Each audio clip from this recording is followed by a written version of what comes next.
presidente del servicio. Va a presentar Jorge un caso de terapia de resincronización cardíaca en un paciente con miocardiopatía chagásica. Y tenemos un invitado especial, que bueno, ya lo habrán visto, después lo voy a presentar como corresponde. Va a estar interesante el tema. Bueno, Jorge, cuando quieras puedes empezar. Bueno, buenos días a todos. Hoy la idea es presentar mi monografía, mi trabajo del primer año de la Sociedad Argentina de Cardiología. Vamos a hablar de lo que es la terapia de resincronización cardíaca en la miocardiopatía chagásica e intentar mostrar un poco lo que hay de la evidencia de lo que serían los indicadores de respuesta en dicha miocardiopatía. A modo introductorio, la idea es contar un poco la enfermedad de Chagas. Fue descrita en el año 1909, ya hace bastante, por Carlos Chagas. Es causada, como todos saben, por el parásito del Trypanosoma cruzi y afecta principalmente al aparato cardiovascular y digestivo. Y se calcula que en el mundo hay entre más o menos 6 y 7 millones de personas infectadas por esta enfermedad, y la mayoría de ellas están en nuestro territorio, en América Latina. Hoy por hoy, por la migración de personas que hay, se ha expandido en todo lo que es el norte del continente, en Estados Unidos y también en Europa. En Argentina, que es nuestro medio donde nosotros trabajamos, se estima que hay más o menos 1.5 millones de personas infectadas, y otros 7 millones de personas están en riesgo de contraer dicha infección. Algo que me parece importante recalcar es que el Ministerio de Salud informa que hay 19 provincias hoy por hoy en Argentina que se consideran endémicas, y por ahí hay más provincias de las que uno a veces no menciona o no tiene en cuenta. Uno siempre piensa que los pacientes chagásicos vienen de Santiago del Estero, o de Jujuy, o de Salta, o de Chaco, y hoy por hoy también la enfermedad está también en provincias como Entre Ríos, ¿sí? En Mendoza, en San Juan, y también en el sur. Por ahí uno se lo plantea, pero en Neuquén o Río Negro, ¿sí? También es zona endémica para la enfermedad de Chagas. La transmisión se transmite a humanos y a más de 150 especies de animales. Se da por la picadura del insecto hematófago Triatoma infestans, que defeca en el sitio donde realiza la picadura. Ese es el principal mecanismo de infección, ¿sí? Y después tenemos los mecanismos no vectoriales, que son a través de las transfusiones, ¿sí? Vertical, de madre a hijo, y por medio de trasplantes, ¿sí? Pero el más importante es a través del triatoma. La fase de la enfermedad y las manifestaciones: la infección aguda puede durar de 4 a 8 semanas, habitualmente lo más frecuente es que sea asintomática, y si da síntomas suele darse como un síndrome febril autolimitado, ¿sí? Que puede pasar solapado, puede presentar hepatosplenomegalia, adenomegalias, y principalmente los signos locales que son difíciles de ver, que son el chagoma y el signo ocular de Romaña. El 90% de los síntomas agudos se resuelven espontáneamente y el paciente no se entera de la infección y no consulta. Y una minoría, menos del 5% de los pacientes, puede presentar miocarditis aguda, meningoencefalitis, neumonitis, como manifestaciones más infrecuentes, pero que tienen altísima mortalidad. Hay tratamiento en esta etapa de la enfermedad, que son los antiparasitarios, ¿sí? Acá les dejo una foto. Ven que el chagoma en la piel es casi indistinguible de quizá otra picadura por otro vector. Y el signo de Romaña, que es muy característico ocular, que también va asociada a una adenomegalia en el oído. Bien, la fase indeterminada de la infección. Luego de la infección aguda, el 60-70% de los pacientes no desarrollarán nunca manifestaciones clínicas, y básicamente son pacientes que van a morirse con Chagas, pero no de Chagas. Estos pacientes tienen serología positiva, ¿sí? Y el resto de sus estudios complementarios, tanto el electro, el ecocardiograma, ¿sí? Son sin alteraciones. Luego, la fase crónica, ¿sí? El 30-40% de los pacientes van a desarrollar enfermedad, ¿sí? Más o menos aproximadamente 10 a 30 años después de la infección aguda, y van a tener afectación del aparato cardiovascular y gastrointestinal. En nuestro país, principalmente, es cardiovascular. Pasamos a la miocardiopatía chagásica. ¿Sí? Es la manifestación más grave, más frecuente y de mayor mortalidad que presenta la enfermedad. Se manifiesta como insuficiencia cardíaca, arritmias, fenómenos tromboembólicos, stroke y muerte súbita.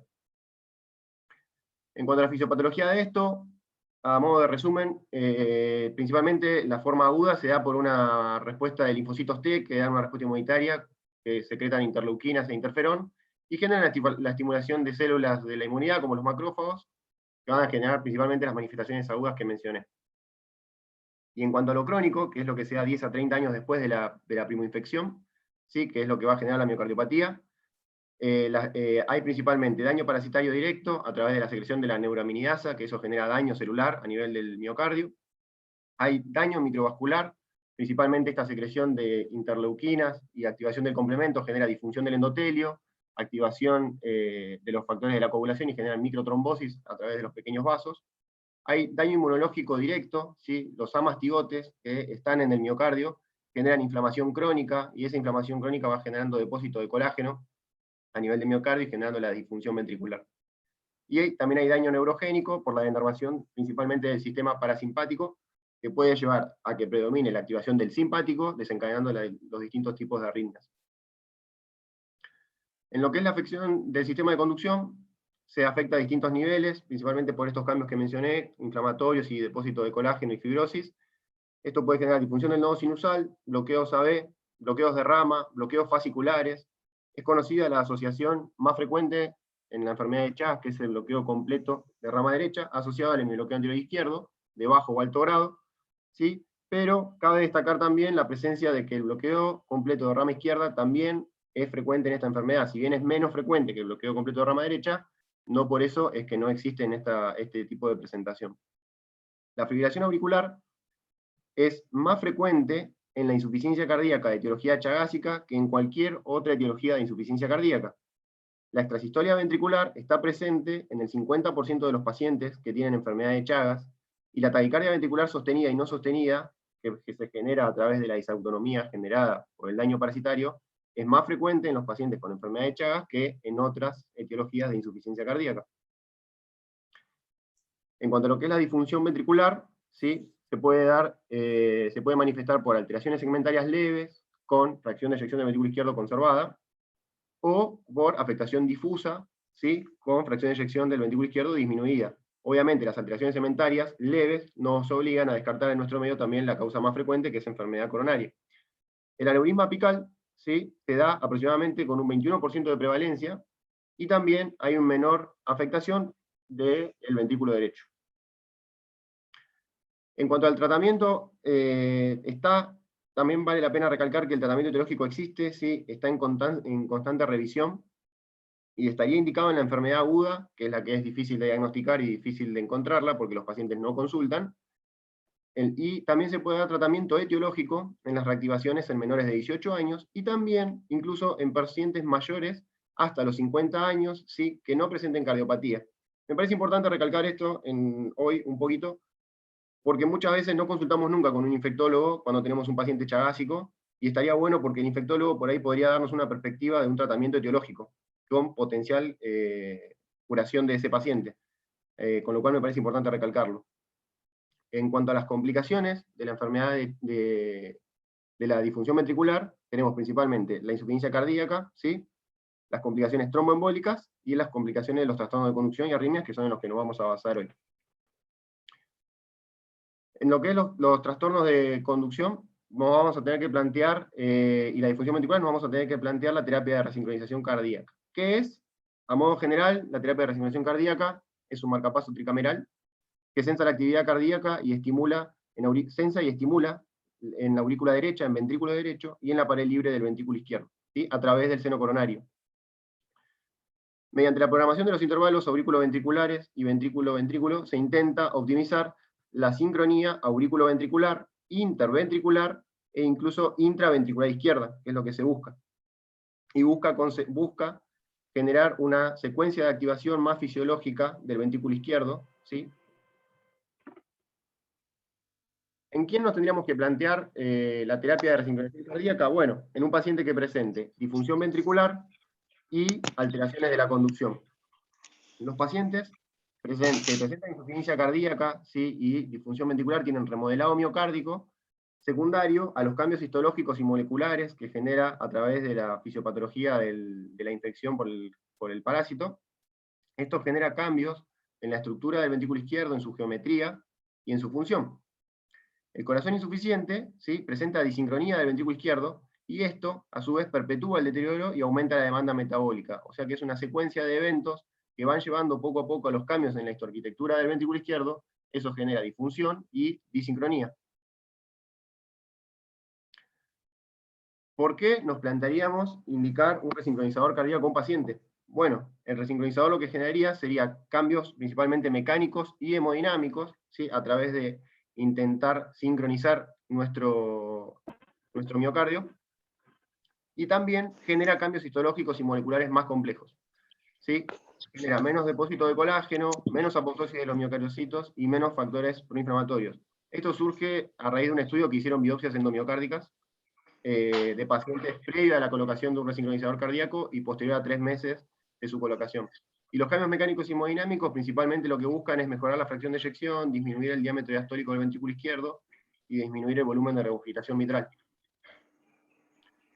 ¿A quién me plantearía yo indicarle un resincronizador cardíaco? Bueno, la indicación 1A que comparten las sociedades de cardiología de los distintos, tanto la argentina como la europea, como incluso la brasilera, es la insuficiencia cardíaca avanzada, que se presenta en clase funcional 2 a 4, bajo tratamiento médico óptimo, ¿sí? Con fracción de eyección del ventrículo izquierdo menos del 35%, que se encuentra en el ritmo sinusal, y con un QRS ancho mayor de 150 milisegundos.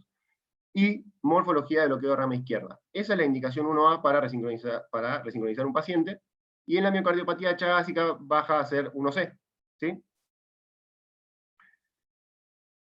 ¿De dónde sale esto? Bueno, hay muchos estudios que evaluaban esto, los famosos grandes estudios sobre la resincronización cardíaca. Me parece interesante mostrar este, ¿sí? Que es el ensayo Mustic, que básicamente me parece interesante mostrarlo porque de aquí surgen todas estas características de los pacientes, ¿sí? Que estén en el ritmo sinusal, que tengan disfunción del ventrículo izquierdo con FEI menos del 35%, que tengan un QRS ancho y que tengan imagen de bloqueo de rama izquierda. Este estudio tiene 58 pacientes, es un estudio relativamente pequeño y no deja de ser un estudio que en casi todos los lugares donde uno lee resincronización cardíaca es el primero que mencionan. Y es un estudio bastante pequeño. Tiene 58 pacientes, lo separó en 2 grupos, sí, los aleatorizó a un grupo y los estimuló con marcapaso DDD, tanto en aurícula como en ventrículo, los primeros 3 meses, y los siguientes 3 meses los estimuló de manera biventricular, tanto en ventrículo derecho como en la pared libre del ventrículo izquierdo. Y eso, los endpoints primarios le dieron favorables, ¿sí? En cuanto a lo que evaluó fue el test de caminata de los 6 minutos que mejoraron los pacientes resincronizados estimulados de manera biventricular, y el test de calidad de vida y también las hospitalizaciones. Ya metiéndonos en lo que es la resincronización en pacientes con Chagas, ¿sí? Me pareció interesante también mostrarles estos 2 estudios. Este estudio seguramente lo conocen, es el Block Heart Failure, que lo que hizo fue evaluar la estimulación biventricular en pacientes que presentaban bloqueo AB completo y tenían una fracción de eyección menos del 50%. En esos pacientes, el planteo del estudio es, si yo sé que voy a estimular un paciente en aurícula y en ventrículo derecho, y eso a largo plazo me va a generar insuficiencia cardíaca, ¿sí? Si yo los estimulo de manera biventricular antes de que lleguen a esa disfunción ventricular, ¿cómo les va a ir a mis pacientes? Eso les dio favorable incluso para mortalidad. En el Block Heart Failure les dio que bajaba la mortalidad del marcapaseo biventricular de pacientes con fracción de eyección menos del 50% y bloqueo AB completo. Y es un estudio grande, incluyó casi 700 pacientes. La contrapartida de esto, que me gusta mostrar, es este estudio que es el COMBAT, que es un estudio brasilero más pequeño, ¿sí? Que lo que hizo es muy similar. Fíjense, lo que hace es, incluyó pacientes con fracción de eyección del ventrículo izquierdo menos del 40%, ¿sí? Un poco menos que los del Block Heart Failure.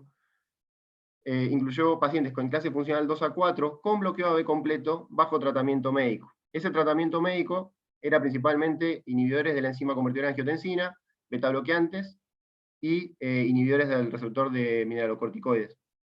Es un estudio más chico, incluyó 60 pacientes, de los cuales la mitad, casi la mitad, 31, más de la mitad, presentaban miocardiopatía chagásica, ¿sí? Los aleatorizó en 2 grupos, ¿sí? Un grupo comenzó estimulándolo de manera aurícula y ventrículo, o sea, desde ventrículo derecho, luego de 3 meses los estimuló de manera biventricular, y luego de 3 meses más los estimuló desde el ventrículo derecho.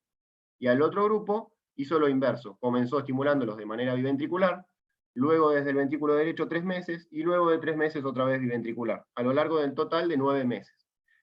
El endpoint primario de ese estudio que buscaron fue el test de calidad de vida y la disminución de la clase funcional de los pacientes, ¿sí? Y este estudio les dio significancia estadística, ¿sí? Para todos los pacientes, tanto los que eran no chagásicos como chagásicos, ¿sí? Para el test de calidad de vida y para la disminución de la clase funcional, ¿sí? Y eran pacientes con bloqueo AB completo y fracción de eyección del ventrículo izquierdo menor de 40%. Este es uno de los primeros estudios que voy a mostrar. Luego, vamos a hablar si la terapia de resignación tiene resultado, ¿sí? Aproximadamente, la bibliografía menciona que el 30% de los pacientes, cualquiera sea su etiología, no responden a la resincronización. Y esto se debe a múltiples causas. Puede ser la mala selección del paciente, ¿sí? Porque no tiene la etiología. Hay etiologías que no responden bien. Una que se plantea es esta, la enfermedad de Chagas. Otra es la isquémico-necrótica, ¿sí? Que no tienen la duración del QRS necesaria para que responda. Por particularidades propias de la despolarización de esos ventrículos, si no tienen un bloqueo de rama, por ejemplo, el bloqueo de rama derecha responde menos que el bloqueo de rama izquierda. Que el implante del catéter ventricular esté en un área de fibrosis o necrosis, ¿sí? Que son particularidades propias de la técnica del implante, y también la imposibilidad de acceder al sitio que genere menor disincronía dentro del ventrículo izquierdo, ¿sí? Porque no se puede acceder en cuanto a la técnica de la colocación del catéter. Hay tres aspectos que evalúan la respuesta de la resincronización, que son los cambios clínicos, ¿sí? Que siempre generan subjetividad, las modificaciones anátomo-funcionales medidas a través de estudios complementarios como el ecocardiograma, ¿sí? Y las mediciones del consumo de oxígeno en el ejercicio. Esto sale de un estudio uruguayo y que se repite también en mucha bibliografía, que básicamente menciona cuáles son los criterios de respuesta de la resincronización cardíaca que uno debería evaluar en sus pacientes. Los clínicos son la disminución de la clase funcional, ¿sí? de nuestros pacientes, la mejoría de la capacidad del ejercicio y la mejora del test de calidad de vida de Minnesota, que es un test validado para la calidad de vida de los pacientes con insuficiencia cardíaca. Y los cambios anátomo-funcionales, ¿sí? Medidos por estudios complementarios, principalmente el ecocardiograma, es la disminución del diámetro diastólico del ventrículo izquierdo de al menos el 15%, un aumento de la fracción de eyección del ventrículo izquierdo, y a su vez la disminución de la regurgitación mitral. ¿Qué podemos decir de la resincronización cardíaca y la miocardiopatía chagásica? ¿Qué podemos seguir agregando? Bien, este es un estudio, ¿sí? Que básicamente lo que es un estudio observacional, ¿sí? Que siguió pacientes con resincronizador cardíaco y todos con miocardiopatía chagásica, ¿sí? Lo siguió aproximadamente durante 6 años, ¿sí? Hizo seguimientos trimestrales de los pacientes, con electro, con ecocardiograma, ¿sí? Y con examen físico y bueno, interrogatorio, obviamente. Incluye 72 pacientes con enfermedad de Chagas, todos tenían enfermedad de Chagas, tenían clase funcional 3 a 4, fracción de eyección severa, menos del 35%, ahí les puse el promedio que es 27 más menos 7% aproximadamente, y que estaban bajo tratamiento médico óptimo, ¿sí? El QRS de esos pacientes era mayor de 120 milisegundos, el promedio de todos los pacientes era 148, y tenían un diámetro diastólico del ventrículo izquierdo mayor de 55 milímetros, o sea que estaban todos con dilatación del ventrículo izquierdo. ¿Qué particularidades tenían estos pacientes, estos 72 pacientes chagásicos? Bueno, es importante recalcar que a nivel de electrocardiograma, 34, casi la mitad tenían bloqueo completo de rama izquierda. 11 pacientes tenían bloqueo de rama izquierda inducido por marcapaso, 26, la manifestación más frecuente de la enfermedad de Chagas, que es el bloqueo de rama derecha con el bloqueo anterior izquierdo, y un paciente bloqueo de completo. ¿Qué informan estos investigadores? Bueno, los criterios para considerar los respondedores, ellos, en su estudio y en su análisis, los ponen como, el endpoint primario era estar en clase funcional 1 a 2 al final del estudio, y el segundo endpoint es estar vivo al final del estudio. Sí, por ahí este endpoint es fueron bastante groseros con ese endpoint primario, pero bueno, al concluir el estudio, ellos informan que 47 pacientes respondieron a la terapia de resincronización cardíaca y 24 no respondieron. Un 33% que coincide más o menos con la bibliografía que dice que el 30% no responde.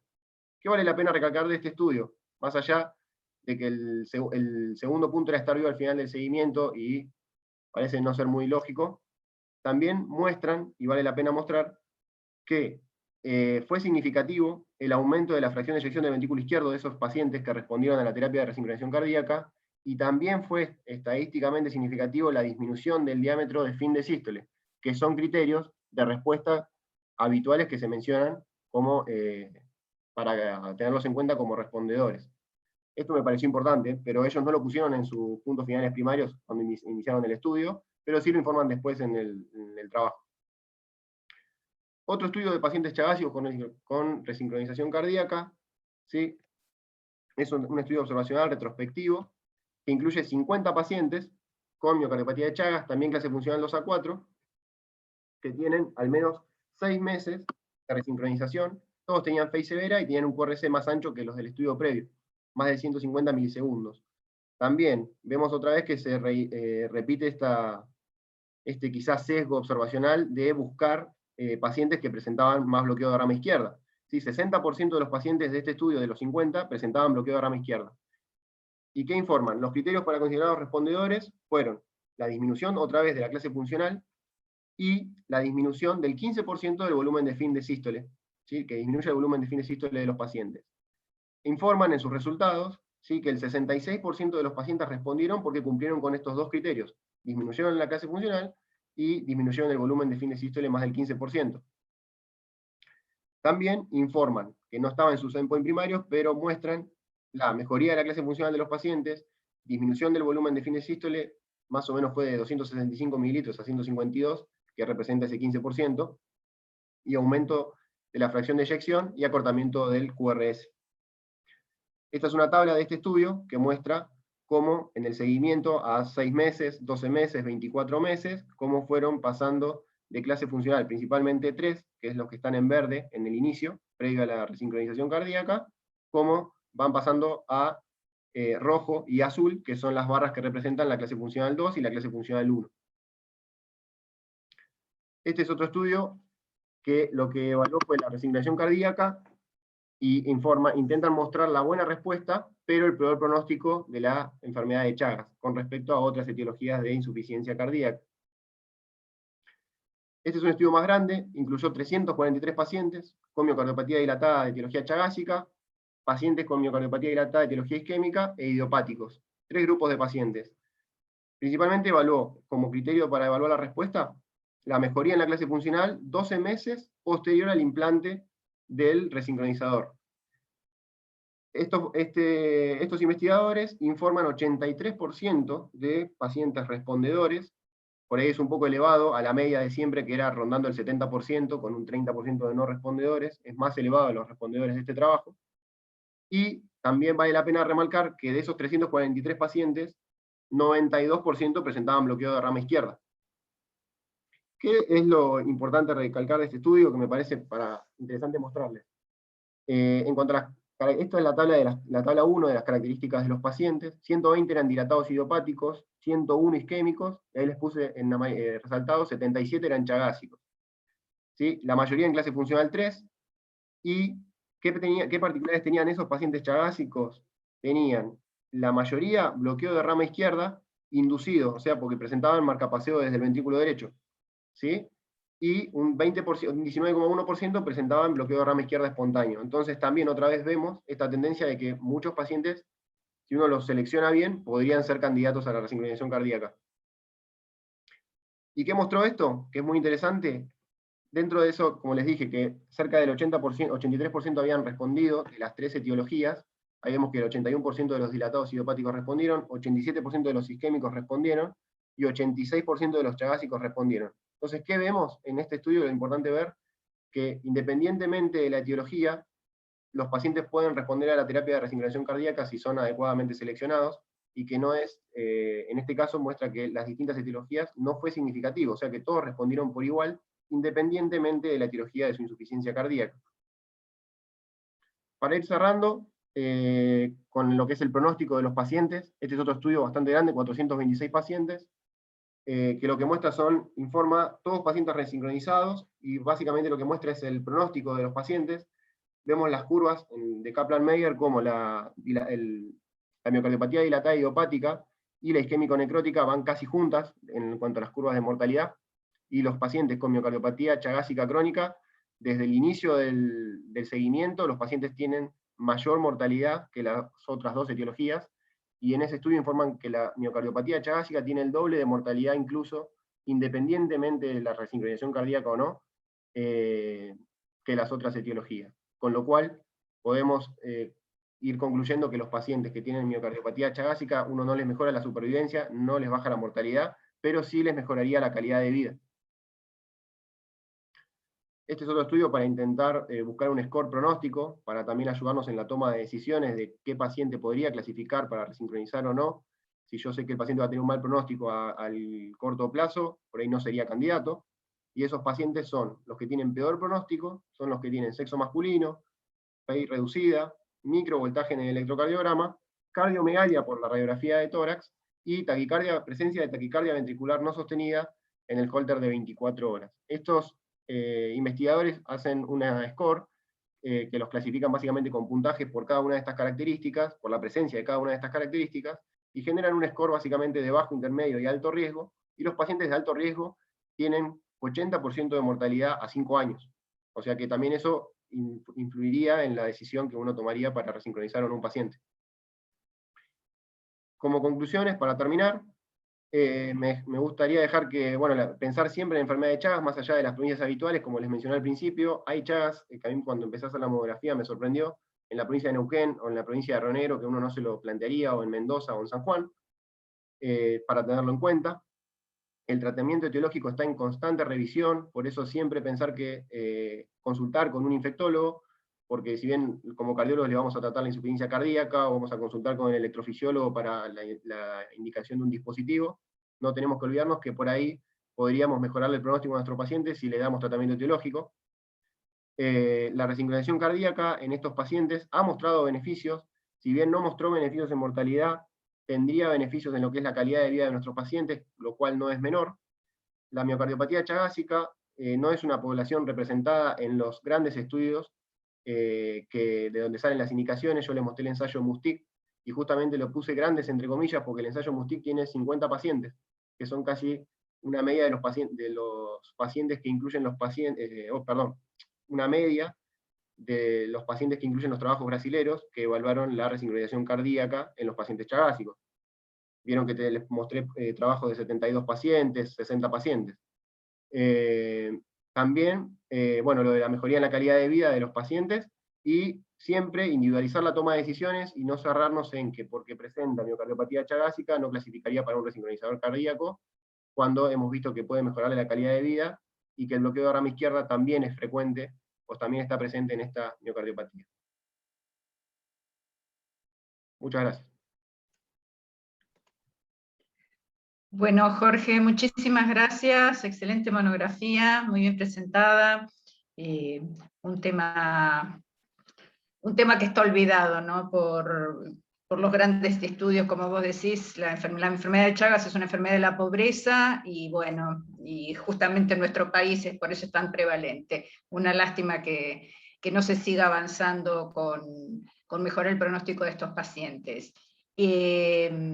Bueno, antes de discutir un poquito el tema de la enfermedad de Chagas, quiero presentar, ya muchos lo saludaron, pero para los que no lo conocen o no lo han visto, tenemos como invitado al doctor Daniel Ortega, del Servicio de Electrofisiología y Dispositivos del Sanatorio San Camilo, y creador del dispositivo Syncromax, justamente para evaluar la sincronización eléctrica en el momento de indicar y colocar un desincronizador.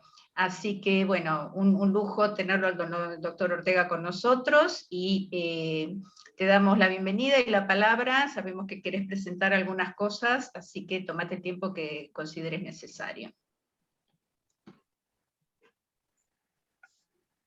Bueno, primero muchas gracias a Jorge Luis, porque realmente yo no estoy en contacto con muchos pacientes chagásicos, así que lo primero que aprendí mucho. Lo segundo que siempre es un placer reunirme con muchos amigos. Creo que tengo pocos enemigos, pero realmente conozco mucha gente de ahí. Siempre valoré el trabajo que hacen histórico, y bueno, y que sigan trabajando en esto me parece apasionante. Y a Jorge Luis, la recopilación es muy difícil también del trabajo que él hizo, porque como dijiste, no hay mucha bibliografía en enfermedad de Chagas, y nosotros humildemente lo que buscamos es trabajar en un proyecto que ya lleva muchos años, pero que disminuye bastante los costos. Por eso las empresas no apoyan demasiado nuestros proyectos, pero seguimos adelante con esto, porque realmente creemos que muchos países sudamericanos no están en condiciones de gastar tanto en un resincronizador, y a veces las soluciones que proponemos están en contra de la industria. Así que yo le voy a presentar en muy pocos diapositivas, porque yo no tengo una presentación completa, pero me voy a dedicar nada más que a algunas cositas para puntualizar, que en nada van en contra de lo que presentó Jorge Luis, simplemente es una mirada distinta, y creo que lo pongo a disposición de todos, y yo no me ofendo por las críticas, todo lo contrario, sino que me ayudan a mejorar. Y bueno, si por una de esas casualidades puedo compartir la pantalla. Sí, cómo no. Vamos a, Jorge, deja de compartir tu pantalla, así Sí, yo no dejamos sé, al doctor Ortega. yo no sé si ustedes pueden ver lo que yo estoy tratando Todavía de... no, porque todavía está la presentación de Jorge. Ah, bueno. A ver, vamos un segundito. Ahí está, ahora sí, perfecto. Bueno, lo que les comentaba es que nosotros trabajamos hace mucho tiempo con un dispositivo que lo que mide es la sincronía eléctrica. Es una cosa muy simple. Voy a pasar rápido algunas diapositivas porque me quiero dedicar a dos o tres específicamente. Nosotros pensamos que la resincronización tradicional es obsoleta porque en realidad, si bien hay múltiples trabajos, yo me caracterizo por no seguir las líneas, las guías, etcétera, etcétera, para tratar de crear cosas distintas. Y trabajamos con la resincronización, digamos, en la zona parisiana. La resincronización convencional, ustedes tienen que saber que es una estimulación ectópica, porque estimula de abajo para arriba, o sea, nunca va a ser igual a lo normal. Por eso también hay otras editoriales que dicen lo mismo, ¿no es cierto? Para ser simple, yo les comento que nuestra estimulación es con un solo cable, y en la zona parisiana, que está cerca del GIS, pero es parisiano esto. Al hablar de un solo cable, estoy hablando de que no hay que poner todo un resincronizador, incluso los desfibriladores. Acá hay gente de nuestro grupo de investigación, está Emilio Logarzo también y Analía, que trabajan con nosotros, que si ellos quieren participar también, con gusto los sumaría a los comentarios. Siempre tratamos en hacer una estimulación no selectiva, y la medición de la sincronía, que es lo que nosotros nos ocupamos, bueno, acá tienen dos papers que lo explican, pero lo voy a hacer muy sencillo. Comparamos dos derivaciones, que es la D2 y la B6, para medir el septum y la pared lateral, y para hacerlo muy sencillo, esto tiene un mecanismo de promediación de señales, etcétera, etcétera, pero que hacen que las curvas se superpongan. Y evidentemente los ventrículos no empiezan en el electrograma en el mismo lugar. Y eso hace que, al no empezar en el mismo lugar, estén desfasados. Y fíjense en este diapositivo que está mostrando todas las curvas que hemos encontrado, pero existen muchas más, donde hay algunas cosas que mencionó Jorge Luis en su charla. En esta primera línea encontramos el paciente normal, donde las dos curvitas están superpuestas, pero también los pacientes con bloqueo de rama derecha tienen cierto desplazamiento de estas curvas, y también los semibloqueos anteriores izquierdos producen disincronía. Ahora, ni que hablar del bloqueo de rama izquierda, que normalmente, como ven acá en las curvas 6 y 10, ¿sí?, producen este desacoplamiento de estas dos curvas y nos permiten ver los bloqueos de rama izquierda. Ahora, ¿qué pasa con los resincronizadores convencionales? Fíjense, esta curva, la curva 4, es de un resincronizador convencional cuando está optimizado. Pero digamos, las curvas son negativas porque estimula de abajo para arriba. Y acá tienen un resincronizador que no está optimizado, o sea que un resincronizador puede estar totalmente disincrónico a pesar de tener un QRS angosto. Y eso es lo que nosotros hemos observado en nuestras investigaciones. Cuando uno estimula la zona parisiana, logra un QRS parecido al normal, pero un poco más ancho. Y otra cosa muy interesante, que hemos hecho un retrospectivo de unos cuantos pacientes, en que cuando uno estimula el ápex, puede estar totalmente disincrónico, o también puede estar sincrónico, a pesar de que es de abajo para arriba, y una curva muy parecida a la que se obtiene con un resincronizador optimizado. En otras palabras, eléctricamente, uno puede estar estimulando el ápex y no desincronizando mucho, y provocar la misma curva que produce un resincronizador. Acá voy rápido. Bueno, nosotros tenemos una experiencia ya más de 500 pacientes que lo presentó Emilio Logarzo en su momento en Europa. Y esto es lo que hicimos últimamente, y yo les comentaba que esta estimulación ahorra muchos gastos, especialmente en países en los que la salud pública está deteriorada y los gastos en salud son críticos. O sea, usar un dispositivo con un solo cable guiado por con un medidor de sincronía hace ahorrar mucho dinero. Y bueno, voy a pasar rápido esto porque lo que le quería mostrar, bueno, este es un grupo que trabaja con nosotros en Costa Rica, con un ecografista realmente de excepción, que se dedica a eso y que nos muestra, discúlpeme porque hay ecografista acá, siempre me encanta pelearme con ellos, pero él muestra que no importa la duración del QRS, realmente no es importante en cuanto a la sincronía eléctrica. Pero les voy a mostrar ejemplos, nada más, que esto es lo más interesante. Acá tienen un paciente a la izquierda con un bloqueo de rama izquierda, ¿sí? Que está con muchos notch y desfasamiento de curvas.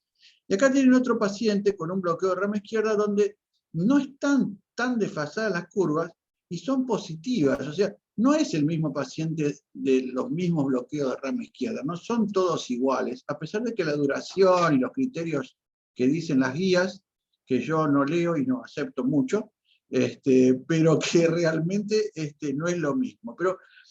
Y este es un paciente muy paradigmático, pero que no es infrecuente, que es un paciente que tiene un bloqueo de rama izquierda, pero que las dos curvas están totalmente superpuestas y realmente tiene una sincronía eléctrica. Entonces, cuando a este paciente que está sincrónico, a pesar de tener un bloqueo de rama izquierda y seguir todos los criterios de la guía, de duración del QRS, tiene insuficiencia cardíaca, etcétera, etcétera, si yo le pongo un resincronizador, a este paciente lo voy a estimular de abajo para arriba. O sea, voy a sacarle todo lo que es el twist para los que hacen ecografía, y va a ser un no respondedor eléctrico, porque lo voy a desincronizar estimulándolo de abajo para arriba. Y esta es una de las cosas, de los hallazgos más interesantes que hemos encontrado. También fíjense qué pasa con este paciente que tiene este bloqueo de rama izquierda cuando yo estimulo la zona parisiana. Yo lo vuelvo a sincronizar, las curvas están muy parejitas, y le cambié la vida con un solo cable estimulando en ese lugar. También puedo corregir, estimulando en la zona parisiana, los semibloqueos anteriores. Acá fíjense cómo se emparejan las curvas y son positivas. Le mostré también al principio que un resincronizador puede estar así, a pesar de estar bien puesto, o puede estar así, y eso depende también de cuando uno estimula primero un ventrículo u otro. Fíjense en este caso, cuando a la derecha de la pantalla, cuando yo tengo un paciente con un resincronizador, y lo estoy estimulando el ventrículo izquierdo solo, está totalmente disincrónico. En este caso estimulo el ventrículo derecho solo, a la izquierda de todo, y está totalmente disincrónico. Y cuando voy buscando el intervalo VV, o sea, moviendo un ventrículo y otro, puedo llegar a juntar las curvas. Pero otras veces, como en este caso, no hay ninguna curva que sea sincrónica. Este es un verdadero no respondedor eléctrico. Esto puede estar dado, como dijo Jorge Luis, porque los cables estén mal puestos, porque el ventrículo es pésimo, por un montón de causas, pero realmente uno sabe que es un no respondedor eléctrico. A pesar de que el QRS pueda ser angosto, y vuelvo a repetir este concepto, de que el ancho del QRS actualmente no es un indicador importante, y siempre fue tenido en cuenta como que uno angostaba el QRS y estaba todo bien. No, aumenta el QRS y no necesariamente tiene que estar todo bien. Bueno, simplemente esto es un poquito para contestar las preguntas que se plantearon durante la charla, y como conclusión, nuestro trabajo es tratar de mantener la sincronía, pero simplificando. Estos implantes son muy simples, no sé si después Emilio quiere agregar algo, o Analía, y nosotros ahora trabajamos con esto online, y sabemos exactamente cuando estamos poniendo los cables qué es lo que está pasando. Y bueno, simplemente agregar que yo pienso que, como no soy especialista en Chagas, obviamente, soy cardiólogo, pero me olvidé de muchas cosas, pero creo que esto puede llegar a ser en el futuro un poquito lo que guíe la continuidad de un resincronizador o no. O sea, resincronizador como lo pensamos ahora. Bueno, lejos de hacerle una crítica a Jorge Luis, trato de dar otra mirada nada más. Y acepto todas las críticas que ustedes quieran hacer, estoy abierto a todas las controversias, pero realmente me gustaba mostrar otra mirada a lo que nos viene un poquito de afuera. Esto viene de adentro para afuera, o sea, nosotros somos argentinos, esto es un grupo argentino, si bien las patentes las hicimos en Estados Unidos, pero estamos trabajando mucho en toda Latinoamérica en este tema, y realmente yo me llevé muchas sorpresas porque hay muchos investigadores que están trabajando con nosotros que me han enseñado muchísimo en este tiempo, ¿no? Y han hecho cosas muy interesantes, y es un movimiento que va de acá para arriba, digamos, ¿no? Por eso creo que a mí me llena de orgullo trabajar con gente latinoamericana, ¿no? Sacando toda la política de lado, nada que ver, pero un poco no recibir toda la información que tenemos de afuera, y por eso es tan importante este Ateneo, porque habla de Chaga, que es una enfermedad nuestra, no es una enfermedad americana. Por eso creo que tiene doble interés este Ateneo, ¿no? Que hacemos cosas que no son las convencionales, y por otro lado estamos hablando de pacientes que son más nuestros que del resto del mundo. Así que bueno, repito mi agradecimiento por la invitación. Saludo a todos mis amigos que están ahí presentes, y como siempre participar en Ateneos de ustedes, donde yo hice una rotación hace muchísimos años, y que me llenó de placer conocerlo a Rosenbaum, a Marcelo Lizari, con el cual tenemos una relación muy de maestro-alumno, ¿no? Pero realmente nos ayudó mucho en este proyecto también. Marcelo participó en varios Ateneos que hicimos con esto. Así que, y bueno, saludo a todos los ecografistas, que como saben que tengo ahí varios amigos que los odio a todos, porque el eco no sirve para nada. Aprovecho para mandar el mensaje. No, usamos eco para corroborar algunas cosas, pero nuestro gol estándar es eléctrico, así que, bueno, sigan con su coordinalo voz, así que escucho sus comentarios. Bueno, muchísimas gracias, Daniel, muy interesante todo, la verdad que sumamente interesante. Bueno, Analía, Te tengo que dar la palabra. Hola, ¿cómo están? Buenos días, buenas tardes a todos ya. Bueno, Jorge, te felicito por la presentación. Yo ya lo acompañé un poquito en todo este proyecto, que fue un tema elegido por él, también difícil porque, como decían, tiene muy poca bibliografía, pero es algo que lo tenemos todos los días en nuestro hospital y que tenemos poca evidencia para poder avalarlo en las indicaciones. Cuando Jorge escribió la monografía todavía no había salido la guía de la SAC, en la cual participamos con Ortega y con el grupo. Nos tocó escribir sobre justamente implante isquiano y parisiano en los pacientes chagásicos. En esta guía, que está publicada como en el 2019, pero se publicó en el 2020, ya indican la terapia de resincronización cardíaca con las mismas indicaciones extrapoladas de la población general. Como dijo Jorge, la evidencia marca de que no hay una disminución en la mortalidad, pero sí en la calidad de vida, y esto está dado por la mortalidad elevada de la enfermedad de Chagas en sí. Pero me parece interesante por ahí aportarles qué quedó afuera de esta guía, porque nosotros no escribimos toda, obviamente, la guía, sino nos tocó la parte de isquiano y parisiano, y la importancia de que, bueno, por ahí para nosotros como grupo quedó obsoleta esta tecnología, y no solo es cara, sino que se obtienen peores o menos beneficios que con los que se puede estimular con un solo cable, y mucho más barato, y muy simple la técnica, que la hacemos con Emilio. Emilio me la enseñó a mí, y es la que hacemos todos los días, con cables comunes, lo que es el implante parisiano no selectivo, que tiene muchos más beneficios en estos pacientes porque al tener fibrosis parcheada tienen umbrales más altos.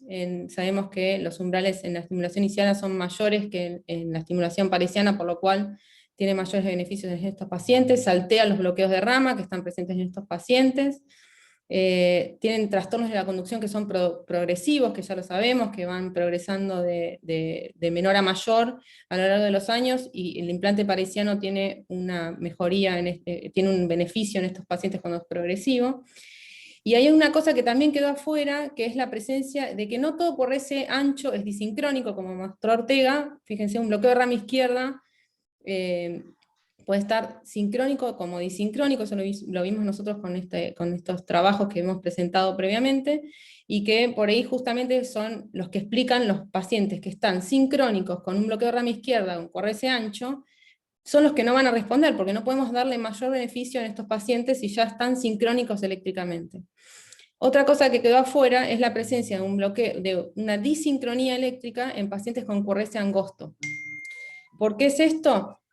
Porque nosotros vimos, no sé si tienen el chart ahí que ha mostrado el doctor Ortega con el Syncromax, vimos que con los pacientes que tienen hemibloqueos de rama izquierda de muy alto grado presentan disincronía eléctrica, y esto es lo que vemos en los pacientes chagásicos, bloqueos de rama derecha asociados a hemibloqueos de alto grado. Estos pacientes son los que quedan afuera de las indicaciones. Todavía no hay trabajos para pacientes chagásicos, más allá de que son pocos los que vienen de Argentina y la mayoría vienen de Brasil. Es algo prometedor para empezar a estudiar que si estos pacientes pueden llegar a ser justamente respondedores a la terapia de resincronización, o aún así a la terapia de estimulación parisiana. Bueno, eso me parecía importante aclarar y aportar, de que hoy en día las guías son más nuevas de lo que presentó Jorge, porque fue el año anterior, justamente después salió, y qué cosas quedaron y siguen quedando afuera todavía, y tenemos que empezar a investigar un poco más y hacernos el día a día, salirnos un poco de estas guías, porque justamente nosotros somos los que estamos afuera de estas guías en las indicaciones. Entonces, ver cada paciente y lo que podemos extrapolar de las guías generales, bien, y lo que no, vamos a tener que ir haciendo evaluación paciente a paciente y ver qué beneficios le podemos dar a él fuera de las guías con las que trabajamos y nos guiamos todos los días. Bueno, muchas gracias, Analia, muy interesante. Gracias por toda esta aclaración. Alejandro Aedo, ¿quieres hacer alguna pregunta? Yo quería hacer una serie de comentarios, porque la verdad que es muy interesante, el Ateneo muy bien presentado. Nuestro servicio de cardiología del Ramos Mejía siempre fue un centro de derivación de pacientes chagásicos desde hace muchísimos años. Inclusive el gobierno de la ciudad lo eligió para ser el servicio que hiciera una especie de auditoría en relación a las indicaciones de marcapasos, de resincronizadores y de cardiodifibriladores implantables, sobre todo en pacientes chagásicos, debido a que tienen una cierta prevalencia y los tratamientos son muy costosos. Tenemos mucha experiencia, porque hemos visto, yo entré como residente primer año con Rosenbaum, Elizari, Lázari, y si algo veíamos nosotros era pacientes chagásicos de todo tipo. Hemos visto pacientes agudos, indeterminados, y fundamentalmente crónicos. Una de las cosas que me llama la atención de los trabajos presentados por Jorge Luis es la elevadísima incidencia de bloqueo rama izquierda. Exacto. Eso es algo que, honestamente, Exacto. después de haber estado 44 años en el ramo Mejía, Totalmente. realmente me tienen que convencer de que algunos trabajos llegan a un 50% de pacientes que tienen bloqueo rama izquierdo 60. Eso no lo creo. Discúlpenme que sea tan categórico, pero no lo creo, porque si algo estuvimos viendo nosotros son pacientes chagásicos. Nosotros veíamos pacientes con bloqueo rama derecha en mi bloqueo anterior, ya venía el paciente con ese electro, ya el paciente se hacía la serología independientemente de donde venía, era lo más típico. Bloqueo rama izquierda creo que lo tengo que contar con los dedos de la mano, y sí veíamos muchos trastornos de conducción intraventricular. Así que discúlpenme que ponga en duda los estudios estos presentados, pero realmente me parece sumamente llamativo.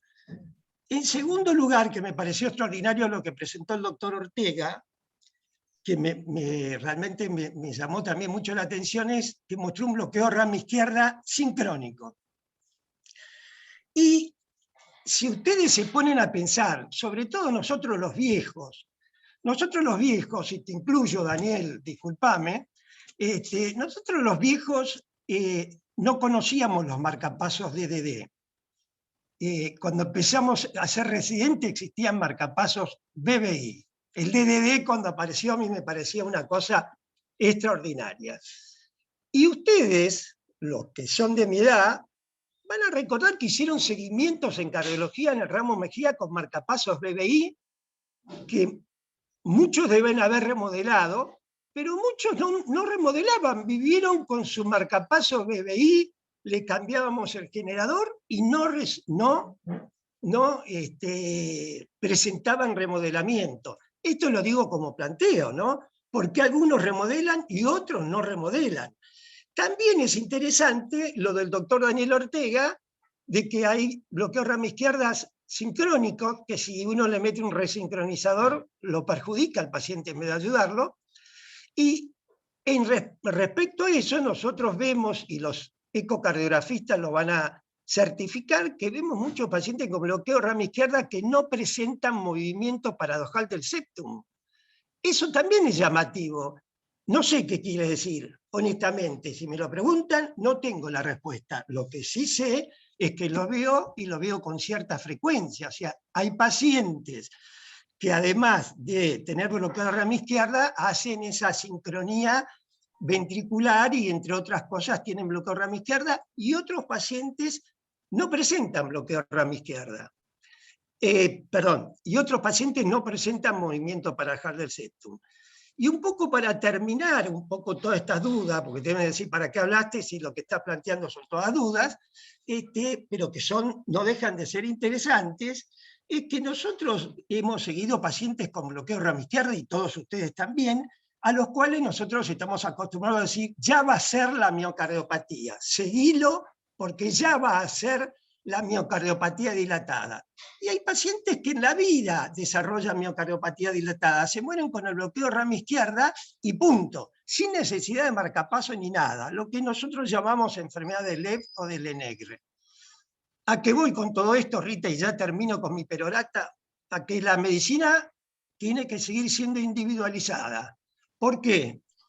Gracias a lo que presentó el doctor Daniel Ortega, que creo que todas las empresas médicas deben querer matarlo, pero gracias a lo que él presenta, es muy importante, porque estamos hablando de resincronizadores y a veces resincronizadores y CDI.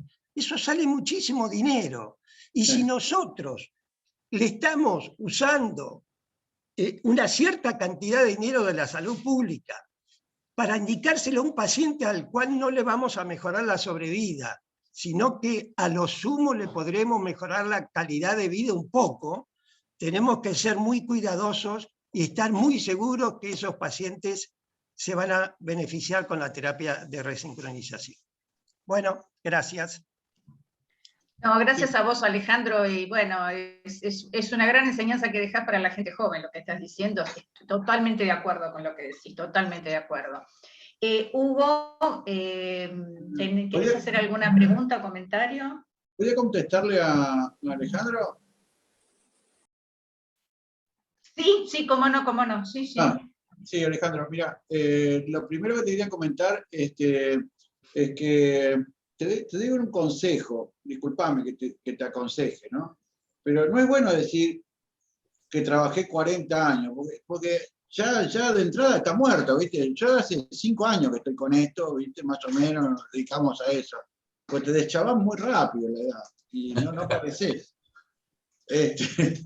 Pero no, una cosa interesante que nosotros nos dedicamos más a la parte eléctrica realmente, pero lo que vos comentaste son todos hallazgos que vienen de la mano, porque cuando le preguntás a los ecocardiografistas, que yo veo varios ahí, ex amigos míos, como Miguel Amor y Hugo Mosto, que eran amigos antes, pero después nos peleamos mucho, ellos saben que los bloqueos de rama izquierda, muchos no tienen septum paradojal. Y justamente son los pacientes que nosotros encontramos que no tenían disincronía eléctrica en el bloqueo de rama izquierda. O sea, es una coincidencia que ellos, por supuesto, encontraron, nosotros lo encontramos primero y ellos lo vieron después, los ecografistas. La segunda cosa, que estoy muy de acuerdo con vos, es que los pacientes con BBI,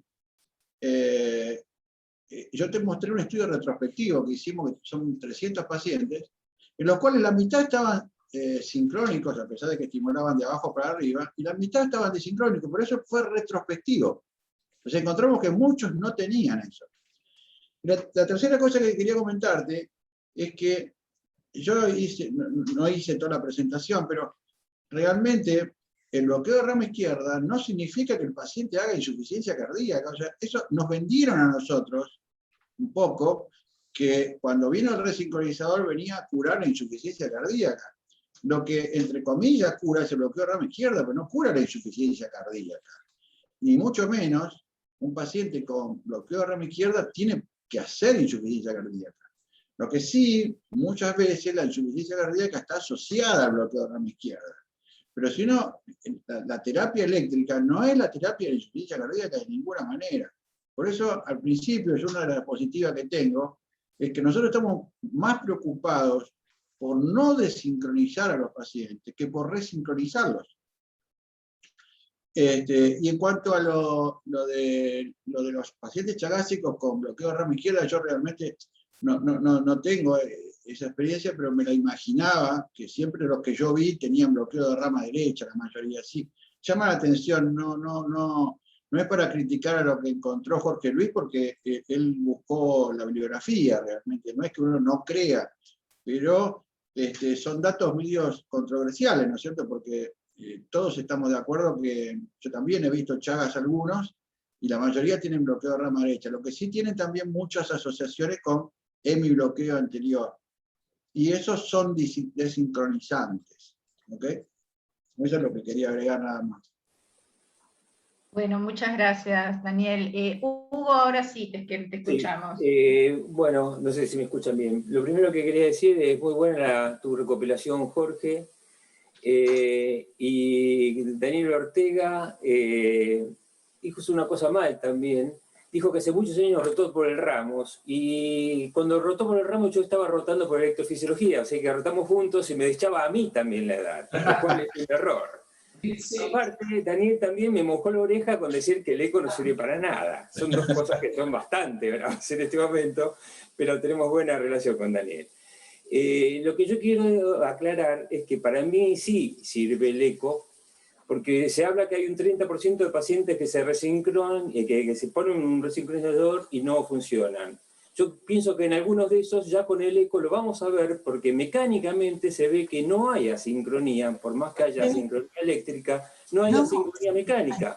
Así que si le mejoramos la asincronía eléctrica, no vamos a mejorar la mecánica de ese ventrículo. O sea que el eco no es causa de indicación, pero yo creo que es útil. También tenemos el mea culpa, porque somos bastante dispersos y hay mucha diferencia según qué equipo usamos y quién haga el estudio. A eso creo que te referís, Daniel, fundamentalmente. Porque sé que has estado con Miguel haciendo muchos de tus trabajos, o en quién crees, o sea que si no, nos daría a los ecocardiografistas para colaborar con lo tuyo. Haciendo la mea culpa y la crítica por decir que somos viejos, te quería hacer una pregunta. Perdón, otra aclaración para la de Alejandro, que no sé si hay algo escrito, pero sí hay publicado que hay diferencias genéticas entre lo que es el Chagas brasilero y el Chagas en Argentina. Mismo en Argentina es distinto el Chagas del litoral que el Chagas de Santiago del Estero de Salta. Los brasileños tienen mucho más megacolon que cardiopatía, mientras que en Argentina prácticamente el noroeste, no hay prácticamente megacolon y hay muchísima cardiopatía. O sea que probablemente ellos tengan más bloqueo de rama izquierda porque puede ser otra variedad genética del tripanosoma el que esté afectando en esa zona. Y la pregunta que te quería hacer a vos, Daniel, respecto a esto, porque yo había escuchado hace unos años que el problema de la estimulación paraisiana era que tenía algunos problemas técnicos a la larga por fibrosis en la colocación del catéter y mayor agotamiento de la batería. ¿Esas cosas son ciertas, existen o no existen actualmente? Sí, con respecto a eso, hay dos vertientes. Una es la isiana, la que se llama selectiva, y otra es la no selectiva. Nosotros hacemos la no selectiva. Yo mostré una diapositiva también un poco al pasar, que no usa el GIS, porque la zona de GIS es más fibrosa. Entonces usamos la vertiente ventricular, y ahí es donde tenés que guiarte con el Syncromax, porque realmente estás estimulando el ventrículo. Y en ese lugar no produce absolutamente nada. Nosotros tenemos un seguimiento ya más de 10 años con los pacientes y no tienen ningún problema. Lo que sí tienen problema es la estimulación selectiva del GIS, que realmente no la usamos. Nosotros la abandonamos hace ya varios años. Así que en ese sentido no tiene umbrales normales, es un marcapaso común. No solo eso, sino que cuando tenemos que colocar un desfibrilador, ¿sí? Eventualmente, y es un paciente con indicación de resincronización, nosotros le colocamos nada más que un desfibrilador en la zona paraisiana. Y tiene buenos umbrales de desfibrilación y buenos umbrales de seguimiento a largo plazo. Con lo que dijiste del eco, realmente voy a hacer una crítica constructiva, realmente. Bueno, tanto vos como Miguel, yo los conozco y que son tipos obsesivos, ¿sí? Para trabajar. Pero realmente la técnica deja de ser objetiva cuando vos te encontrás con gente obsesiva, porque los obsesivos lo hacen bien y los normales lo hacen mal. O sea, no podés mandar a un paciente, a una persona que hace 10 ecos en 10 minutos, y porque no lo puedo analizar. Deja de ser objetiva la técnica, no porque el eco sea malo.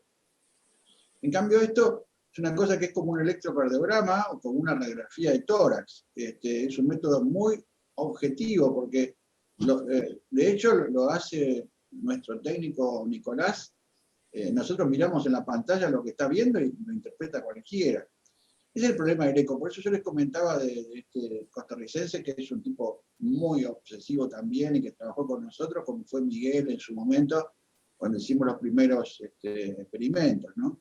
Tenés que tener un tipo que se dedique a eso y que lo haga con total honestidad y bueno, Miguel era bastante, no sé cómo se dice, porque yo estuve viajando en Estados Unidos hace poco y algunas palabras se me escapan.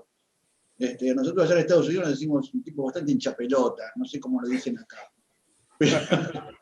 Pero sí, nos demoraba mucho los estudios, pero bueno, hicimos estudios con ECO, con él, y realmente Y le digo más, trabajamos con gente de Johns Hopkins en su momento, que nos vino a visitar, y vos sabés que demostraba, Miguel, no sé, creo que está por ahí, pero ¿sabés lo que demostramos a estos tipos?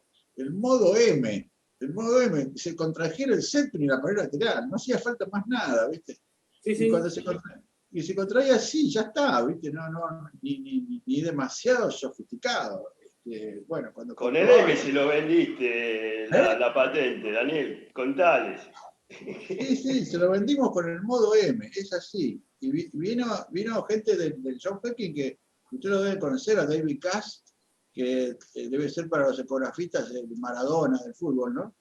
Que es el que hizo todos esos esquemitas que andaban dando vueltas por todos lados, computarizados de eco. Y le digo, ¿querés que te muestre el modo M? Mirá, se contrae así, aplaude. Y dice, no, está bien, con eso es suficiente. Para mostrar que el septum se movía con la pared lateral, ¿no? Bueno, después hay todos los otros métodos que son muy interesantes y yo no sé nada de eco, pero los escucho y el spec tracking sigue las curvas del Synchromax. O sea, cuando el spec tracking está sincrónico y hace todas las vueltitas esas que muestran ustedes, son las mismas curvitas que mostramos nosotros. La única diferencia es que esto eléctricamente es muy simple, incluso para colocar, realmente es una cosa que hoy por hoy es bastante sencilla. Nosotros nos lleva lo mismo tiempo que colocar un marcapaso convencional, y un resincronizador es un dolor de cabeza, siempre fue, mirá, está Emilio, Analía, tardás 3 horas, ¿viste? Sí, y realmente no me parece que fuera el futuro. Buenísimo, muchas gracias, Daniel. Bueno, Mario, querías hacer una pregunta. Bueno, buenos días. Bueno, felicitaciones, Jorge, la charla espectacular. Felicitaciones al doctor Ortega también, impecable. No, lo que quería explicar un poco es a lo que estaba preguntando el doctor Aedo respecto a lo del bloqueo de rama izquierda. Nosotros estamos llevando adelante el proyecto Chagas. El proyecto Chagas tiene ya casi 60 pacientes con miocardiopatía dilatada, con función ventricular severa, en pacientes con enfermedad de Chagas, y lo que estamos viendo sí es mucha frecuencia de bloqueo de rama izquierda. Lo que nosotros estamos evaluando, y creemos que hay algo relacionado con esto, que en la primera etapa, en la etapa de bloqueo, en la etapa de función conservada, el paciente tiene una activación inmunológica muy importante que sería la responsable de estos trastornos de conducción. Pero cuando el paciente se pasa a dilatar, ya ahí la etapa de activación inmunológica es muy similar a la que se observa en la miocardiopatía dilatada de otras etiologías. Y lo que creemos que el bloqueo de rama izquierda acá ya no está dado tanto por el parásito, sino por la dilatación ventricular. Esto sería un poco la explicación de todo esto. A su vez también lo que preguntaba Hugo, estamos viendo sí diferencias entre los dos grupos, sabemos que hay mucha diferencia, por eso nosotros estamos utilizando gente del noroeste y no utilizamos gente del noreste y gente de Brasil, que tendría más relación con actividad del sistema digestivo respecto de la actividad cardíaca, ¿no? Gracias, Mario. Bueno, Gabriel, ¿vos querías hacer alguna pregunta? Sí, bueno, ante todo, bueno, nuevamente felicitar a Jorge y agradecer a Daniel y a todos los que han comentado. Yo quería preguntar a los que saben de esto, porque en algún momento se hablaba, esto es con respecto al distinto comportamiento del bloqueo de rama izquierda, si tiene o no movimiento paradojal del septum, o si tiene disincronía o no. En un momento se hablaba, quiero saber si sigue vigente, el bloqueo de rama izquierda troncular y bloqueo de rama izquierda divisional, que se traducía por una desviación mayor del eje. Quizá se planteaba que había diferencias entre esos dos tipos de bloqueo, uno con troncular y otro divisional con desviación del eje, hablando de mayor compromiso miocárdico y mayor eventual disincronía y alteración de la motilidad septal. Eso. ¿Alguien quiere contestar esta pregunta? ¿Está Emilio Logarzo por ahí? No Rita, un comentario. Cuando estoy acá, es que no sé. Sí, está conectado Emilio Logarzo, sí. Bueno, Hola, buenas tardes. primero lo quería presentar. Emilio Logarzo trabaja en nuestro grupo hace varios años, y realmente es un pionero en la implante de dispositivos septales, que fue el maestro de Analía. Analía no pudo aprender nunca, pero igual él trató de enseñarle, y ahora es un referente, es un trainer de otros médicos que colocan estos dispositivos. Así que por eso le quería presentar quién era Emilio. Defendeme, Emilio. Hola, buenas tardes. Muy buena la presentación de Chagas, la verdad que una muy buena recopilación, felicitaciones. En relación a los bloqueos de rama izquierda, cuando uno estimula, cuando nosotros tenemos estimulación parahisiana, podemos capturarlo a los dos, independientemente de que sea distal o que sea proximal. La estimulación, ustedes van a leer actualmente en la literatura que la estimulación parahisiana ahora se justifica muchísimo más, sobre todo la estimulación isiana, los que están utilizando vainas, para justificarla con que el bloqueo completo de rama izquierda, en la gran mayoría, en más del 80% de los casos, es troncular y muy pocas veces es distal, afectando las fibras distales, que no, en ese caso, en teoría, no se podría capturar la rama izquierda. Lo traigo a colación porque ahora está en boga lo que es la estimulación de la rama izquierda, como si fuera una modalidad de estimulación fisiológica, en donde el paciente, al estimular la rama izquierda, a uno le genera un hemibloqueo anterior izquierdo y un bloqueo completo de rama derecha como criterio de éxito, pero para nosotros el hemibloqueo anterior izquierdo genera algún grado de desincronía, no vamos a estar resincronizando al paciente haciendo ese tipo de terapia. O sea, estimular el haz de His en forma directa no es sinónimo de resincronizar a los pacientes. Lo que tenemos que buscar son criterios de sincronía, y nosotros, como les decía Daniel, nosotros la estimulación isiana selectiva tiene algunas diferencias con lo que hacemos nosotros. Ellos abordan el haz de His desde la porción membranosa, colocan el catéter desde una porción auricular, y hacen muchísima estimulación, en muchos casos unipolar, cosa que nosotros no hacemos, y ellos tienen muchísimo problema con el tema de los umbrales, el gasto de energía del dispositivo, tienen muchas caídas de catéteres, y además tienen retroconducción auricular, cosa que a nosotros no nos pasa cuando hacemos estimulación en la región parahisiana. Lo que nosotros tratamos de hacer es estimular la zona cercana al haz de His, por arriba del haz de His, cercano a lo que es el tracto de salida del ventrículo derecho, y de esa manera podemos cambiar el eje, capturar el sistema de conducción, agarrando el sistema de conducción pero a partir del músculo. Al abordar el ventrículo, el catéter se mantiene muchísimo más estable, con umbrales similares a lo que es la estimulación en punta del ventrículo derecho, y no tenemos problemas en relación ni al gasto de energía, ni a los umbrales, ni a las impedancias. Nosotros nos resulta muchísimo más fácil hacer eso que colocar un cable en ventrículo izquierdo por el seno coronario, que sabemos que es una estimulación antifisiológica, es una estimulación que viene desde epicardio hacia endocardio, y además está descrito que tiene algún riesgo arrítmico, aumenta el riesgo arrítmico en los pacientes que ya están miocardiopáticos. De hecho, la estimulación isiana y parahisiana tienen alguna evidencia de ser protectoras de ese efecto arrítmico, tienen algún efecto antiarrítmico, sobre todo de arritmias ventriculares, por eso también lo estamos usando en pacientes con síndrome de Brugada, al colocar un desfibrilador con un catéter convencional en posición parahisiana. Bueno, muchas gracias, Emilio.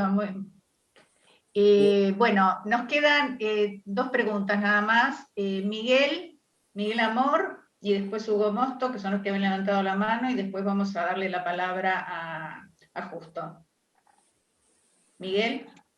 Gracias, Rita. Bueno, no, agradecer. Jorge, muy bueno, claro, clarísimo. Y agradecerle a Daniel la charla, las aclaraciones. algunas cosas de lo que dijo son ciertas. Quería agregar solamente a lo que dijo Hugo, que nosotros en el Ramos con Hugo, con el grupo de ECO, como en investigaciones médicas, con Jorge Long, de Víctor Darú, no solo usamos el speck tracking, sino nos gusta mucho más trabajar a partir del Doppler tisular con el Q-análisis y ver tanto tissue tracking como disincronía por Doppler tisular, y aprovechamos el frame de esta técnica, que es mucho mayor que por speck tracking. Mientras manejamos 60 frame rate con el speck tracking, a partir del Doppler tisular podemos manejar 130, 140 de frame rate, lo que nos da una resolución temporal mucho mayor que lo que para medir disincronía es mucho más creíble. Y bueno, y vemos que nos gusta más todavía el Doppler tisular que el speck tracking, aunque las dos nos dan la misma información mecánica del eco, a partir del eco. Lo cual, bueno, nosotros creemos mucho en el eco, y algunas cosas no entendemos. Más de una vez lo llamé a Hugo Garro, a Pablito Fernández, para tratar no entendíamos por qué ciertos bloqueos de rama izquierda, que están muy disincrónicos, vemos algo que desde el punto de vista electrofisiológico no lo comprendemos, y es que está atrasado el septum, en lugar de estar atrasada la pared lateral. Vemos cómo rota antihorario, cómo roquea antihorario todo el ventrículo, y paradójicamente lo que deberíamos encontrar, vemos esto, que está atrasado el septum. Entonces la pregunta, si a estos pacientes los resincronizamos, ¿para qué vamos a adelantar la pared lateral si ya está adelantada? O sea, vemos que tienen bloqueo de rama izquierda, QRS suficientemente ancho, disincrónico y está atrasada la pared lateral, tanto lo vemos al ojo por bidimensional, y cuando hacemos las curvas del strain, como las curvas por Q-análisis a partir del Doppler tisular, vemos que lo que está atrasado es el septum. Bueno, les pregunto a los electrofisiólogos, ¿cómo interpretar esto? Y si estos pacientes son o no son respondedores.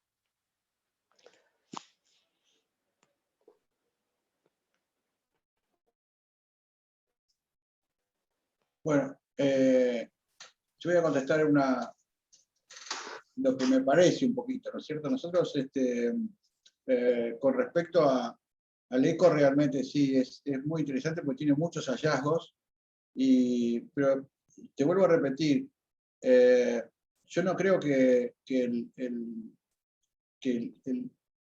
digamos, la estimulación sea el tratamiento de la insuficiencia cardíaca. La estimulación es el tratamiento de los trastornos eléctricos. Que tenga repercusión mecánica o no, eso no es que no me interese, sino que nunca creí que el tratamiento de la insuficiencia cardíaca ni la miocardiopatía dilatada fuera un resincronizador o una estimulación. Nosotros simplemente hacemos un mejoramiento o restaurar la sincronía eléctrica.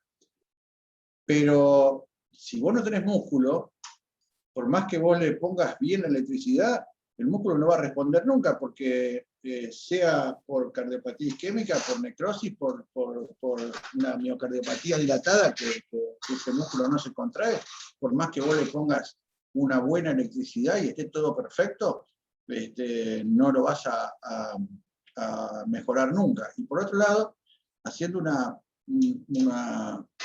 paralelismo con la miocardiopatía isquémica, cuando vos tenés un área necrótica, muchas veces los electrogramas son, entre comillas, normales y no están disincrónicos electrocardiográficamente. Y por más que le pongas electricidad, no lo vas a mejorar. Así que sí sirve, la ecocardiografía sirve para hacer la evaluación clínica del paciente. Lo que nosotros humildemente tratamos de hacer nada más es restaurar la sincronía eléctrica. Como te repito, lo que vos encontrás no es raro, o sea, es un paciente que no tiene repercusión, o sea, la electricidad no va con el movimiento. Pero eso no es mi problema. Nosotros resolvemos la electricidad nada más. Además está decir que, bueno, yo tengo la primera diapositiva que yo la pasé por alto, decía eso justamente, ¿no es cierto? Que nunca creí yo que, o sea, hicimos todo el desarrollo porque nunca creímos que en los resincronizadores convencionales, nuestro desarrollo viene por ahí. Que yo estimule el septum, que deje un QRS angosto y que sea hermoso, no significa que eso va a seguir, el músculo va a seguir a ese QRS hermoso. El músculo puede estar totalmente deteriorado y nunca mejorar. Así que no es que estamos hablando de dos cosas distintas, estamos hablando de dos fenómenos, uno es mecánico y otro es eléctrico.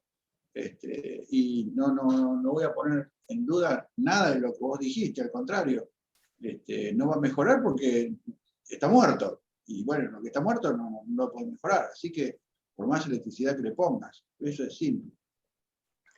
Gracias, Daniel. No, te digo, en un momento dado yo tenía un conflicto personal que casi voy al psicólogo, porque me fui de un par de grupos de arritmias de Telegram por ese motivo. O sea, yo veo que se ponen resincronizadores en todo QRS ancho, en todo ventrículo disincrónico, aún en pacientes con necrosis infralaterales, y cuando veo que se toma en cuenta el ancho del QRS y si está o no disincrónico para tomar medidas, digo, bueno, un par de veces intenté me aclaren el punto, cuando vi que ya te trataban medio como de ignorante, dije, bueno, no, esto no es para mí, y dejé el intento de seguir hablando del tema. Pero realmente el eco bien hecho aporta mucho, incluso te predice quién es el paciente que va a ser respondedor y quién no. Bueno, Daniel, muchas gracias, muy buena toda la charla, de todos los aportes. Sí, yo le voy a hacer le voy a contar una anécdota nada más. Como ya se murió, puedo hablar de él, así que no hay problema. Bueno, nos llamaron para evaluar a Cacho Castaña, ¿sí? Que tenía puesto un resincronizador y que andaba pésimo. Y cuando lo fuimos a ver, que lo vio Nicolás, el tipo estaba totalmente disincrónico con el resincronizador. Y se lo sacamos, se lo suprimimos y mejoró espectacularmente. Porque no estaba disincrónico y porque le habían puesto un resincronizador, vuelvo a repetir, en Estados Unidos nosotros le decimos al gas, no sé cómo hablan acá en Argentina, tipo al pedo, ¿no? Y realmente mejoró espectacularmente cuando le suprimimos el resincronizador, lo estaba desincronizando. Y él, su QRS de base era un bloqueo de rama izquierda sincrónico. Así que, bueno, me autografió un disco. Nada más que lo que hicimos fue sacarle el aparato, dejarlo sin el resincronizador. Así que todas estas cosas son un poco anécdotas, pero realmente a veces si vos lo podés perjudicar si vos no lo estás estimulando bien. Pero por otro lado, vuelvo a repetir, la electricidad no es todo, de ninguna manera. Nosotros no creemos que lo estemos curando de ninguna manera. Simplemente le ayudás en una parte que desconozco cuánto es lo que estamos mejorando, ¿sí? Por eso los trabajos que mostró Jorge Luis hablan de una mejoría y fíjense que los ecos en general no mejoran con los resincronizadores, mejoran un poquitito. Por eso cuando no encontrás la mejoría decís, y mejora la capacidad funcional, y pasa de uno a otro, mejora un poco, y bueno, porque realmente quizás no sea la manera correcta de tratar la insuficiencia cardíaca esto, ¿no? Sí, estoy seguro y estoy convencido de que no tenemos que desincronizarlos por las dudas. O sea, cuando colocamos un marcapaso, siempre lo colocamos en esa área para que no se deteriore el ventrículo. Lo que no quiere decir que si lo colocamos en otra área se va a deteriorar, pero por lo menos tratar de no desincronizarlos y no crearle un mecanismo, una noxa para el futuro, ¿no? Esto es un poco la filosofía de nuestro trabajo. Bueno, muchas gracias. Hugo, te pido que seas breve porque ya estamos repasaditos. Y para Logarzo o para Daniel. Nosotros sabemos, ya se vio, que una de las cosas que empeora el pronóstico a largo plazo en los pacientes es una insuficiencia de tricuspidia causada por el catéter. Lo óptimo es que el catéter entre en el ventrículo derecho por la comisura entre la valva septal y la anterior, que es donde menos insuficiencia de tricuspidia produce.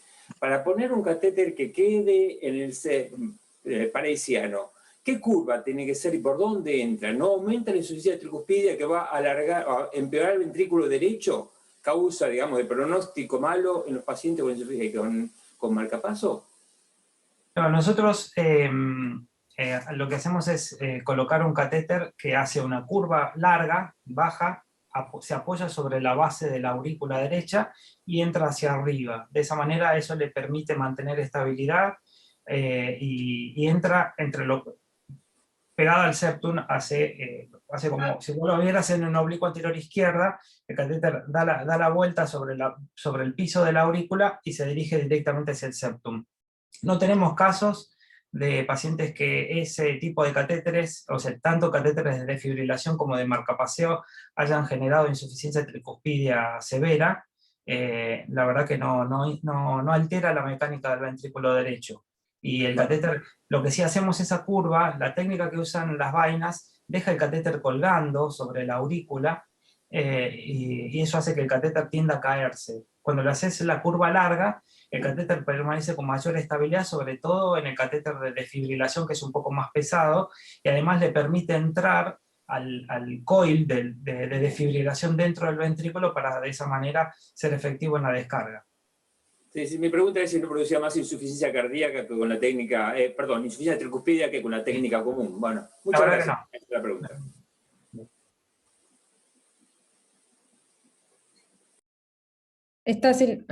Ahí está. Bueno, muchas gracias. Bueno, para ir terminando, le voy a dar la palabra a Justo, a ver si quieres hacer algún comentario final. No, brevemente, por supuesto, excelente nivel de la charla. Felicitarlo a Jorge por su monografía, que fue muy acompañado por Analía. La monografía de Jorge fue una de las seleccionadas por el grupo de jurado de la Sociedad Argentina de Cardiología, así que, salvo que se modifique las características del Congreso por este tema de la virtualidad, va a ser una de las monografías expuestas en el Congreso Argentino de Cardiología, pues fue una de las que obtuvo más alta nota. Así que felicitaciones a Jorge y a su tutora, que fue Analía. Agradecerle a Daniel por dos cosas. Uno, bueno, por tu exposición y sobre todo por tu espíritu emprendedor de investigación que nos une tanto. Realmente en ese aspecto te felicito, porque no es fácil hacer investigación en Argentina y vos realmente hace muchos años que lo estás haciendo con un gran nivel, una gran perseverancia. Así que nuevamente felicitaciones. Y bueno, agradecerle también todos los aportes a Analía y a Emilio por esta técnica que creo que junto con el aporte del ECO vale la pena. Nosotros tenemos el honor de tener un grupo de ecocardiografistas muy obsesivo que nos enorgullece, así que vamos a seguir investigando este tema. Y como para cierre y deseándoles dos cositas que tienen que ver con el perfil humano. Uno es que como somos una comunidad, y todos lo sabemos, también Daniel que derrotó con nosotros, lo humano tiene tanto o más valor que lo científico, Y entonces cuando uno de los miembros de la comunidad tiene un evento feliz,